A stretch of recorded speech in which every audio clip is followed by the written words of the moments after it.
Marsi ka qenë muaji me numrin më të madh të shkeljeve në trafik, krahasuar me muajin shkurt.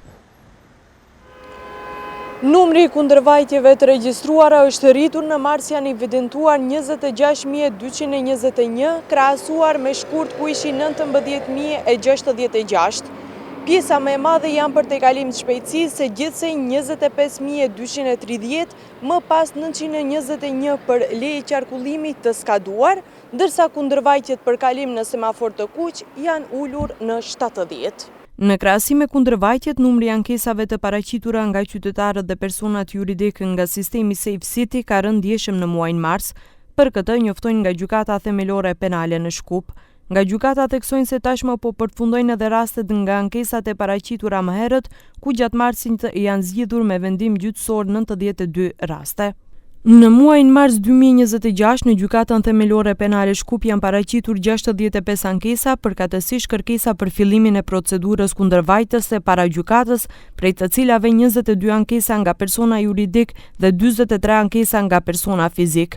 Nëse bëhet krahasim me muajin paraprak, në shkurt janë paraqitur gjithsej 476 ankesa, përkatësisht 431 ankesa nga persona juridik dhe 45 ankesa nga persona fizik.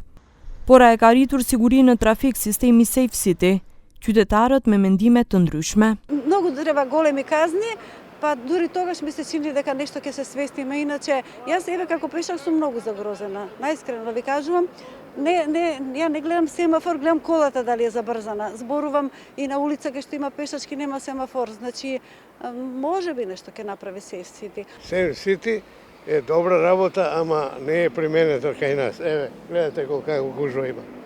Значи, уште толку е сторено. Треба да има услов да може да се движи на пешачки премин, да поминат пешаци на тротоари, коли паркираат, никој не презема мерки. За безбедност на граѓаните, па може да се рече дека е подобро од претходно, ама има многу застои со сообраќајот.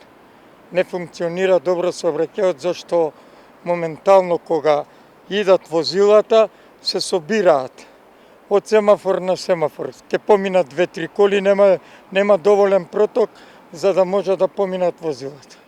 Ndryshe, Safe City filloi të zbatuhet që nga shkurti i këtij viti, edhe pse ishte parashikuar të fillonte në janar, por për shkak të problemeve teknike, afati u shty. Deri tani kamerat janë vendosur në Shkup, në korridoret 8 dhe 10, si dhe në Tetov dhe Kumanov. Në proces është vendosja e kamerave edhe në Veles, ndërsa pritet që para sezonit veror të funksionojnë kamerat në Ohër dhe Struk.